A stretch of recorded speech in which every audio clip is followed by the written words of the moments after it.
Well, Dr. Chris Lemmon, and this is my little short introduction to October's blog. And so, uh,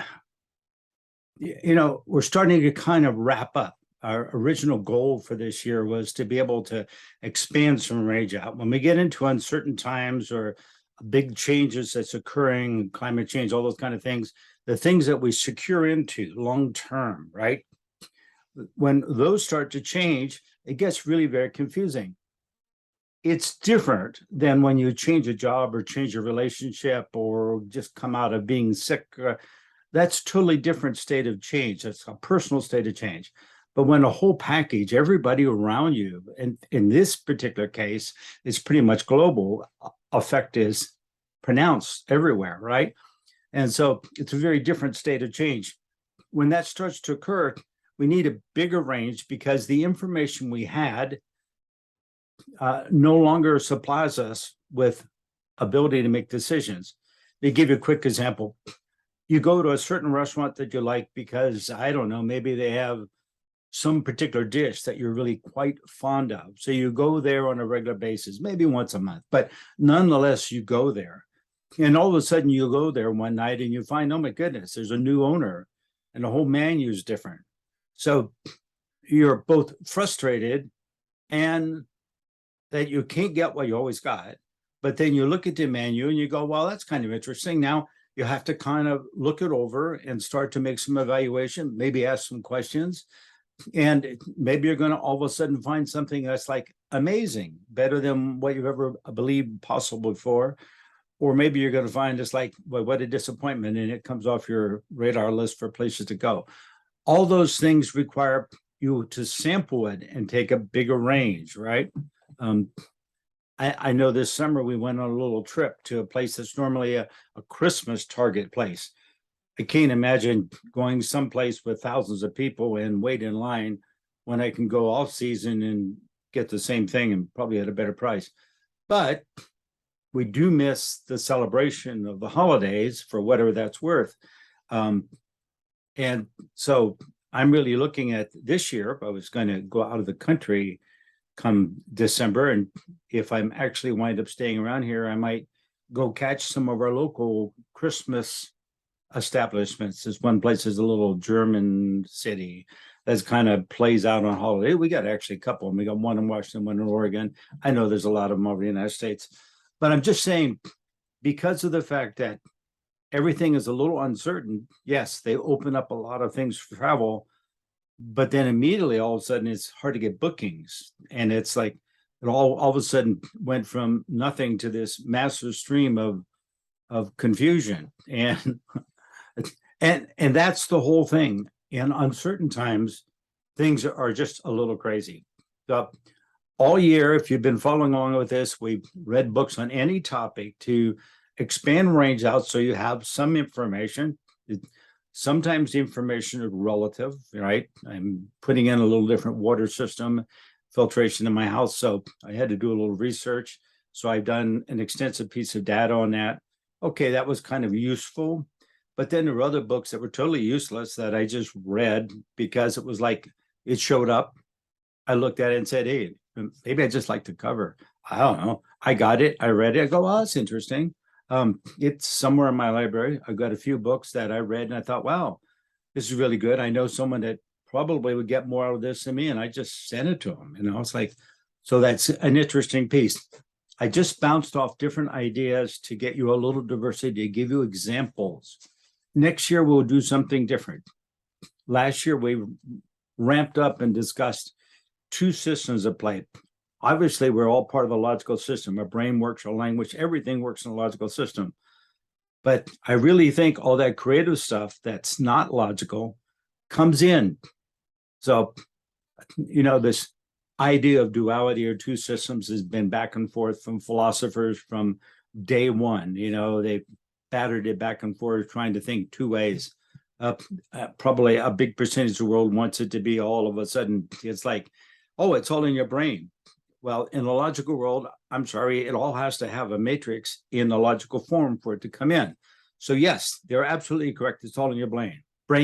But we find things outside of our brain can influence us. So then we start to look at what influences come in. I'll give you two quick books for an example that are relevant to this year. I probably read 10 of the more or less newer psychology books that are on changes. I think I mentioned one. This is one that's called Between Us. It's how culture creates emotions. You know, if you want more information on it, just send me an email, right? But it's just all about what if emotions aren't hardwired into your brain, right? What if emotions all of a sudden are created by your cultural package? It took a person who traveled in several countries, how I have, and I look around and I'm thinking, they got to be crazy, because these people respond to all life situations that we in America respond a certain emotional way. People in the rest of the world respond totally different. So I'm not buying the hardware routine. I get it. Let me give you a quick example. They do an fMRI and they say, okay, if we show you a video that's fearful, right away we can scan your brain and we'll see that blood runs into a certain part of your brain. So from that, they assume that that's related to fear. So they say that part of your brain is hardwired to fear. So when blood flows there, you're in fear. But, you know, if you were a space alien watching my house, not that I particularly believe in space aliens, but, you know, I'm not all that sure what I believe with when we get outside of logic. But that would be a phenomenon. But if somebody saw me come out and start working in my yard, doing some landscaping maintenance or whatever, they might see the first thing I do is go into my shed in the backyard. That's where all my tools are. So somebody up there in a spaceship could say, oh, these humans down here, they go into a shed and they get inspired to go out and do maintenance work. Possible, right? You see how assumptions play out into this is the way it is. I'm not saying we need to know how it is. I think there's a huge advantage in knowing that maybe it works several ways. Maybe there's a diversity in it. And maybe then when one way doesn't work for us, we don't give up on life and get frustrated, become unemployed, and we're living in somebody's driveway or out next to a creek somewhere. We then go find another job or another place. I got to plug my battery in. Another job or another place to I don't know what that was for, but anyway, battery was just going low. But could very well be. There are a lot of options available that come into play. Here's another one. The brain that changes itself. It's just all the research that this particular researcher did on the plasticity of the brain, how bizarre things, because people, they looked at them and they said, you're not going to make it. And then all of a sudden there's this quote unquote miracle, not particularly logical, but all of a sudden the brain and everything healed, the thing adjusted and adapted. And it's like, wow, that's interesting. Does it happen for everybody? No, it doesn't happen for everybody. Nothing seems to happen 100% for everybody, right? We just went through a pandemic. You know, it's like some people thought it was going to wipe out half the population of the planet. So we really should probably go back and say, why did some people get sick and some people didn't, right? What was that? Was it protocols? Was it shots? Was it procedures? Was it masks? Or was it something else, maybe in their immune system? And we don't know. It's just like a guess in the dark. All those things are what researchers work on, and I'll guarantee you they'll be working on it. And I'll guarantee you in a few years they'll come up with an answer. It's just that we have to deal with things now and make decisions. If we had more information, we could always make better decisions. That's the whole idea of doing research and doing range. We probably could justify a lot more research, but it's very expensive. So we're kind of like, we're going to do it when we have to do it, right? Not wrong. It's just like same with your life, you know, you go out and all of a sudden, my wife the other night was looking for a new crock pot. And I said, is ours broken? And she said, no, ours works fine. I'm just looking to see what else, new stuff coming out. So I'm looking to see what else is new. And so she's going through for about an hour looking at crock pots. And then she finally decided that she really would like to get one with all the features of the one that we have, because she likes everything on ours that we have. Uh, and that's all fine and good. Actually, she and I sat down and went through all kinds of features several years ago when we bought it. And the first one we had was a wedding present. And it finally, after years and years, wore out. And so we got a new one, and we're still kind of delighted with the new one, right? It's like, wow, that works pretty good.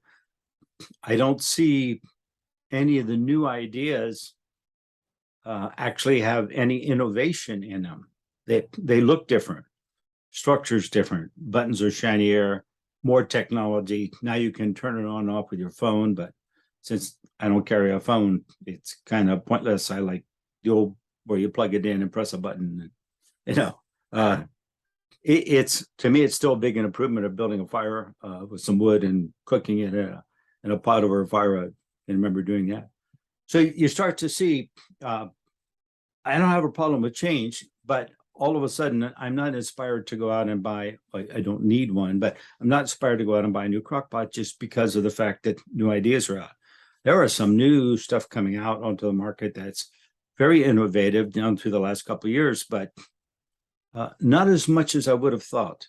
Obviously, our little bit of a shutdown actually created some restriction. I think in the next 4 or 5 years, you'll see a lot of innovation come up as the young people that have gone through this and they get into the market and they got comfortable with the logical structure and all the things that have to be done, get past that. I've got to be at work on time. I've got to actually work 5 days a week. Oh my goodness.